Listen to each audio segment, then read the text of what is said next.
Siapa nggak bikin begini? Siapa? Apa kena suka? Ada rencana kan? Ada rencana memang. Direncanakan kan? Selama ada share.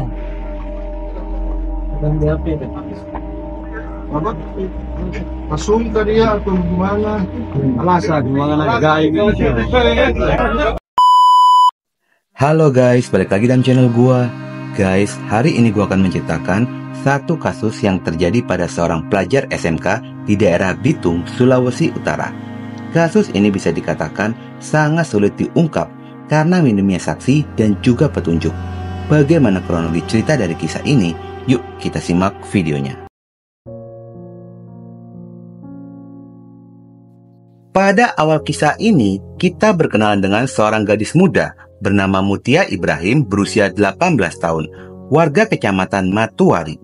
Mutia merupakan anak satu-satunya dari pasangan Lina Bakari dan suaminya. Mutia bersekolah di SMK Negeri 1 Bitung.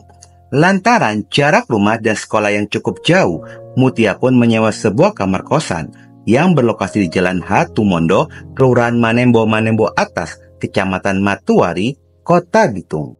Sementara itu Lina, ibu dari Mutia, bekerja sebagai tukang cuci laundry di Manado. Lina sangat menyayangi anak sematawayangnya itu dan bekerja keras demi memenuhi kebutuhan Mutia yang sedang menyelesaikan pendidikannya. Seiring berjalannya waktu, tepatnya hari Senin tanggal 19 Agustus 2024, ada seorang pria bernama Fauzan Andis, kekasih dari Mutia, menghubungi ponselnya. Namun panggilan itu tidak direspon, lantaran ponsel Mutia dalam kondisi tidak aktif. Fauzan tidak menaruh rasa curiga dan tetap melanjutkan aktivitasnya seperti biasa. Hingga menjelang siang harinya, Mutia tidak kunjung merespon panggilan telepon dari Fauzan. Pada akhirnya, pada jam 14.00, Fauzan pun meminta tolong kepada Adinda, salah satu teman dari Mutia, untuk datang ke kamar kos Mutia dan mengecek keberadaannya. Saat tiba di depan pintu kamar Mutia, Adinda pun melihat pintu agak terbuka sedikit. Dia pun memanggil Mutia sebanyak 2 kali, namun tidak ada respon. Lalu Adinda mendorong pintu kamar, dan pada saat itulah Adinda menemukan Mutia sudah tergeletak di atas kasurnya. Kondisi Mutia pada saat ditemukan dalam posisi terlentang dengan mulut mengeluarkan buih busa.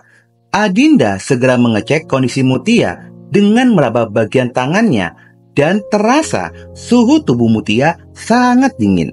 Adinda yang panik lalu melaporkan temuannya itu kepada Emiwati yang merupakan penjaga kosan. Adinda bersama dengan Emiwati mendatangi kamar dan mereka pun memutuskan untuk melaporkan kejadian tersebut pada pemilik kosan. Lalu diteruskan laporan itu ke Polsek Matuari.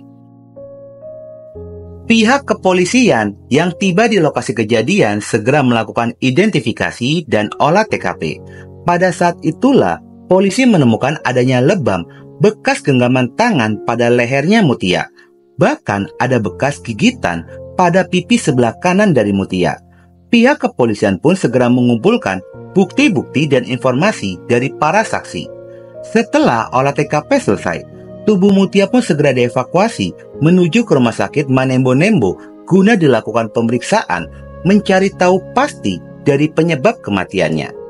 Dalam pengungkapan kasus kematian Mutia, pihak kepolisian pun cukup kesulitan lantaran tidak adanya saksi mata yang melihat atau mengetahui rangkaian pada saat kejadian. Bahkan tidak ada satupun yang mendengar suara teriakan atau suara kegaduhan dari dalam kamar Mutia. Terlebih tempat kosan yang menjadi lokasi kejadian itu tidak memiliki CCTV yang membuat bukti yang didapat oleh polisi sangat minim. Petunjuk utama yang dimiliki oleh polisi adalah bekas gigitan pada pipi sebelah kanan dari korban. Sementara dari hasil pemeriksaan dokter forensik, penyebab kematian Mutia akibat patah tulang leher. Selain itu, ditemukan juga cairan pria pada alat vital Mutia, sehingga dapat diambil kesimpulan jika Mutia merupakan korban penodaan, lalu melawan hingga menerima kekerasan yang mengakibatkan kematiannya. Pengungkapan kasus ini diakui oleh Kapolres Bitung cukup memakan waktu lantaran masih menunggu hasil pemeriksaan DNA cairan pria tersebut dan bekas gigitan pada pipi korban. Pihak kepolisian pun mengaku membutuhkan waktu untuk merangkai setiap petunjuk dan bukti yang didapat selama proses penyelidikan. Dalam penanganan kasus ini, polisi menggunakan metode Scientific Crime Investigation. Sedikit penjelasan tentang SCI itu. Scientific Crime Investigation adalah sebuah metode yang memadukan antara teknik prosedur dan teori ilmiah dalam menangani satu kasus kejahatan, sehingga dapat memenuhi kebutuhan hukum, karena akan menghubungkan rantai antara korban, pelaku, serta barang bukti. Berkat penanganan yang dilakukan secara Scientific Crime Investigation, polisi berhasil menemukan petunjuk, bukti, dan fakta, sehingga dapat mengetahui jika Mutia ini adalah korban penodaan, pembunuhan, sekaligus pencurian. Kesimpulan apa yang terjadi kepada Mutia ini didukung melalui pemeriksaan tes DNA. Dalam melakukan penyelidikan pada kasus ini bisa dikatakan sangat senyap, karena tidak kuatnya bukti siapa yang harus polisi curigai sebagai pelaku pembunuhan. Sehingga polisi menciptakan kondisi tenang agar pelaku tidak kabur dan menghilangkan barang bukti. Sehingga polisi hanya mengamati gerak-gerik dari orang-orang sekitaran korban Mutia. Setelah hasil tes DNA keluar, pihak kepolisian pun mulai memeriksa sampel darah dari 3 orang terdekat korban, yaitu pacar dan mantan kekasih korban. Namun dari ketiga yang diperiksa, tidak menunjukkan adanya kecocokan, sehingga polisi kembali menemukan jalan buntu. Pihak kepolisian mulai menggali informasi tentang keseharian korban, dan polisi mendapatkan kesaksian dari mantan kekasih korban, di mana korban Mutia ini pernah bercerita jika di dalam kamar mandinya sering jatuh debu dan lawa-lawa. Kesaksian itu diperkuat oleh kesaksian Lina, ibu kandung korban, di mana Mutia ini pernah menelpon ibunya pada hari Minggu malam. Mutia merasa diteror lantaran uang yang dia selipkan di pakaiannya telah hilang. Bahkan pakaian dalamnya pun didapati dalam kondisi acak-acakan, padahal pintu kosnya dalam keadaan terkunci. Mutia juga sempat mengirimkan foto jejak kaki yang berukuran besar di atas tempat tidurnya. Pada malam itu, Mutia merasa ketakutan karena seperti ada orang yang melempar batu kerikil dari atas plafon kamar Mutia. Lina pun berusaha menenangkan anaknya dan meminta Mutia untuk mengunci pintu rapat-rapat. Dengan adanya 2 informasi itu, pihak kepolisian mulai menghubungkan cerita tersebut. Mulai dari sanalah polisi mencurigai pada penghuni kosannya korban. Polisi segera mengambil beberapa sampel darah dari penghuni kosan korban sebanyak 7 orang pria yang kamarnya berdekatan dengan korban. Hingga akhirnya dari ke-7 pria itu, polisi pun berhasil mendapati DNA yang identik dengan DNA yang ditemukan pada tubuh korban Mutia. Meskipun polisi sudah mengantongi identitas dari terduga pelaku, namun polisi tidak langsung melakukan penangkapan. Pihak kepolisian hanya mengawasi setiap pergerakan dari orang yang diduga sebagai pelaku pembunuhan. Polisi masih tetap mencari bukti pendukung lainnya, dan penyelidikan ini pun berjalan selama 2 minggu lamanya.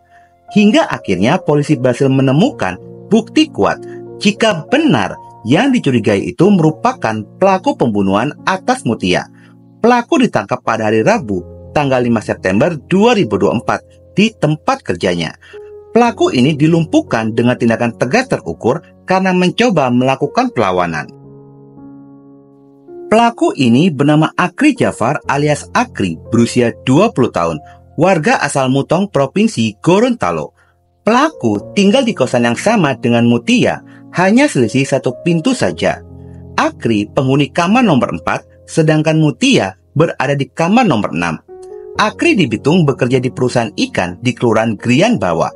Pihak kepolisian pun mengatakan jika pembunuhan ini sangat rapi. Bahkan setelah pembunuhan terjadi, Akri tidak melarikan diri dan tetap bersikap tenang sehingga luput dari kecurigaan polisi. Pelaku Akri mengakui jika dirinya sudah mempunyai niat untuk menodai korban. Hal itu terjadi pada hari sebelum kejadian, yaitu hari Minggu tanggal 18 Agustus 2024 siang harinya. Korban dan pelaku sempat berpapasan dan saling bertatap muka. Momen tatap muka itu menjadi awal petaka, lantaran hasad pelaku muncul dan ingin menodai korban. Hingga pada jam 18.00, pelaku naik ke plafon melalui ventilasi kamar mandi. Lalu pelaku sengaja mengintip korban di saat korban sedang mandi dan berganti pakaian lalu tidur. Kejadian itu pun berlangsung selama 2 jam lamanya. Keesokan harinya, yaitu Senin 19 Agustus 2024, pelaku pergi mengantarkan pacarnya bekerja di pengalengan ikan. Lalu pelaku kembali ke kosan dengan alasan ingin mengangkat baju jemuran. Pada saat mengangkat baju jemuran itu, pelaku melihat kamar kosan korban dalam kondisi tidak tertutup. Tanpa pikir panjang, pelaku diam-diam masuk ke dalam kamar dan mengunci pintu kamar. Yang pada saat itu, korban sedang tidur mengenakan daster. Melihat korban membuat hasratnya sudah tidak tertahan lagi. Pelaku mendekati korban dan menindih tubuhnya. Korban terbangun dari tidurnya, mencoba untuk berteriak dan melawan. Pelaku menggigit pipi kanan korban sembari menggenggam leher korban yang membuat korban tidak berdaya dan kehilangan kesadaran. Lalu pelaku menempelkan jari telunjuknya ke lubang hidung korban. Disitulah pelaku baru menyadari jika korban sudah tidak bernyawa. Pada saat itu, pelaku langsung menodai korban. Setelah puas, pelaku pergi dari kamar dengan mengambil sebuah ponsel dan uang di dompet korban sebesar Rp150.000. Setelahnya, pelaku pergi mengendarai motornya lalu menjual ponsel korban seharga Rp350.000. Kejadian ini membuat luka mendalam bagi Lina dan keluarga. Padahal sejak awal, Lina mengaku merasa berat hati harus berjauhan dengan anaknya itu. Namun pada sisi lainnya, Mutia pun harus menyelesaikan sekolahnya. Lina sangat berharap dan meminta agar pelaku ini mendapat proses hukum yang seberat-beratnya. Kalau boleh, nyawa ditukar nyawa, Pak. Mutia anak baik-baik. Udah terungkap ya, udah tahu siapa pelaku. Atas perbuatannya itu, Akri kini dijerat dengan pasal berlapis.